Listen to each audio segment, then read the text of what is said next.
Hey guys, so guess what is finally coming back to my channel, and I know it's a little late for this week, sorry about that, but game update is coming back. And when was the last time I made game update? Yeah, it's been a while, so I might have forgotten some games. I've played like little minuscule things, so I'm just gonna do a big overview of like the main things I've tackled. And then, like, if you have any questions, I will say maybe I've played this, maybe a little bit, maybe a lot, and I forgot, really. But I wanted to make this more just like a sit and talk. If there's some it's okay, because you guys know I like to ramble on. So, to start with, I think the thing that I really need to start with and talk about that I've been playing that I'm in absolute love with is Tales of Vesperia. Now I'm at about, like, I'm pretty positive at the very end. I've got a good, like, almost 50 hours in. And that game, I don't know what it is. I'm in love with that. It's made me want to play the Tales of series, like, really get into it. But I have a feeling, like, you know, it's kind of like, I don't know how to describe it. When you play your first of something, like, you play the first, it's kind of like a series. You know, the very first one's fantastic, and then you play the next one, and you're like, oh, well, I kind of have more feelings toward the first one I played because maybe I thought it was better and such. But I did play, actually, quite a few hours of Tales of Hearts R, which I have for the Vita PSTV. And I kind of stopped playing it because I'd rather finish Vesperia, but right now I am at the last, what I figure is the last battle with Zagi, and oh my god, what is up with him? Seriously, I want to, like, compare him to Nagito Kamada from Danganronpa, because Zagi just has this strange obsession with Yuri and wanting him to, you know, battle. And it's the same thing with Nagito, who has a strange he has a very, okay, well, Nagito Kamada, I did play Danganronpa Ultra Despair Girl, so it kind of relates to what I'm also playing. But anyway, he has this obsession with, you know, bringing the world down to the most ultimate despair, because he believes that will birth the brightest kind of hope, and he's obsessed with hope. Hope is what he wants overall to always be what comes on top, if that makes sense. So when I'm thinking of Zagi in Tales of Vesperia, I'm just like, this dude has some weird obsession from Yuri, and it's like he is getting in the way because he wants him to battle at his best, and it's just weird. But absolutely, if you have never played a Tales of game, and you have an Xbox 360 and you've never had that, I mean, please, I highly, highly, highly recommend you go play that game, because I'm about to be done and I'm probably going to be crying. I've become so obsessed with that game. I bought a Tales of Vesperia, I bought a Yuri figure online, and I'm obsessed with it. And there's also an anime movie of it, which I watched as well, which I really liked it. I didn't think it was like the best thing in the entire world, however, I really enjoyed it because I'm into Tales of Vesperia a lot. Alright, the next thing that I know is a big thing I played was Splatoon. Yeah, since May. I think if Splatoon isn't the #1 game I've put the most hours in, it's probably #2, and that is probably to Hyrule Warriors, because I have actually been going through Hyrule Warriors as well. Kind of just getting all the Skulltulas, going through the story mode and stuff like that. But Splatoon, and I've been playing all the Splatfests. I think I only got to Queen once, and that was at the very first Splatfest, because I remember playing that. It literally took me all day to get to Queen.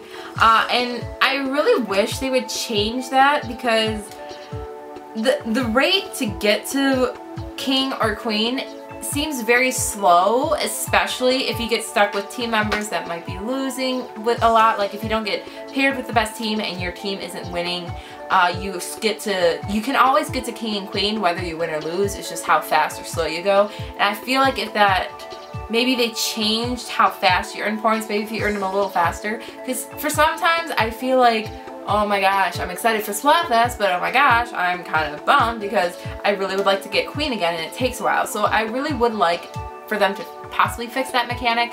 However, you know, story mode, fantastic. I haven't beaten it yet. I'm at the very last boss, and it's a pain in the butt. But I have pretty much made it through the story mode. Just gotta defeat the final boss, and I've been playing a lot online as well, and I think I'm at probably level 24 or 25. So Splatoon definitely hands down one of the top games of 2015, absolutely. Catherine is another game that I have put. I love Catherine. I love the game so much. So I actually beat it about a month ago, a few weeks ago. I went through it on easy mode and I got this game has 8 different endings, because what happens is you're playing as Vincent Brooks and you are engaged you're not engaged, but you are dating this girl and she basically wants to be engaged. And you decide by your decisions in the game, as in like internal feelings about questions like how do you feel about this?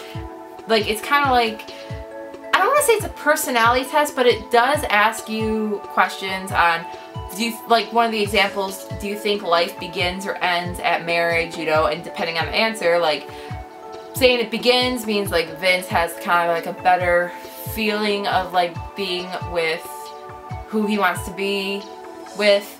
And I don't want to spoil anything really, but there's 8 different endings. It can go good or bad with either Catherine, which is the fun about that, because it definitely has a lot of replay value with having different like modes, you know, easy, normal, hard. I'm going over normal now on my gaming channel, and I'm making all the wrong, like bad, morally wrong decisions. The first run through I did of it was all the morally good ones, and then I might do another one where I just answer it completely honestly and see how that goes and try to get all the different endings.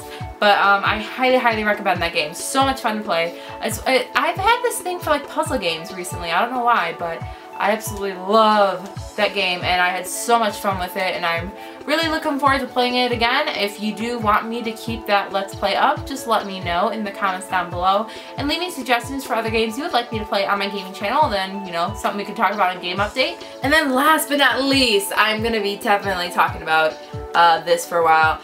The number 3 top game franchises on my list right now, I'm going to put it as number 3, is Danganronpa. I absolutely love that series. I can't say enough about it. I went through and finished Ultra Despair Girls within like 5 days or less, which for me is really good, because I tell you guys, I'm the kind of person that plays a game for a couple hours, comes back to it, a couple hours, comes back to it, and it goes on for months. Sometimes it takes me months to complete a game, but I could not put that down. I refused to put it down, and it was a very bad time to have to put it down too, because I work at a store. My retail job, back to school is basically Black Friday, so I worked a lot this week and stayed up playing that game, and then went into work being tired as heck. But what happens is this is Ultra Despair Girls takes place between the first and the second game.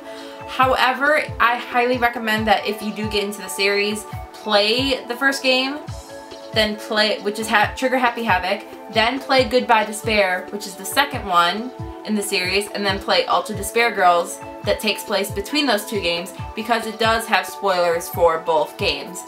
Essentially what it is you find this out at the very beginning, so it's not really that much of a spoiler, but in this game there are kids and they are murdering all the adults. Why? We don't know. You find that out at the very end. And the humor in the game, of course, fantastic. It sticks with the Danganronpa feel that you get from the games that if you've played it, it definitely feels familiar, and it definitely still has that visual novel feel to it, even though it does have that third-person shooter aspect. I would say at the beginning, it felt like everything was going a little slow story-wise, and it kind of, I don't want to say it felt like it was dragging on, but I had to push myself to go through the first 2 boss battles. Like after the second boss battle, was when everything really just like, oh my god, I'm obsessed. I need to finish this before I look up spoilers, because I need to know what happens in the story.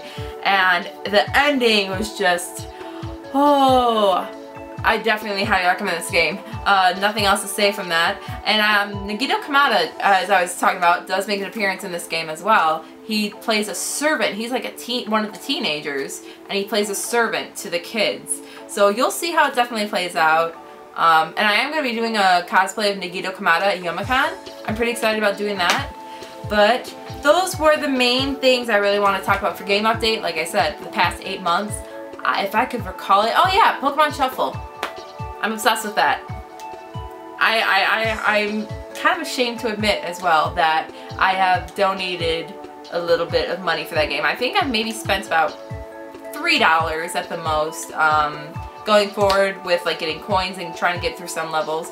It's highly addicting. Pokemon Shuffle is very highly addicting. However, just stick with the free aspect of it to play it, and it's really just fun to pass the time with, come back to it after you build your hearts up again. And yeah, I think those are the main things that I've really like put a lot of time into. There's definitely things I know that have come out since then that were big Nintendo releases that I might not have spent so much time on. As always, you guys tell me the games you've been playing. I know you've probably played a lot since the last time we had a game update, so you know, I like reading your comments. Even if I don't always respond right away, I do love reading your comments, and I will try to respond as soon as I can.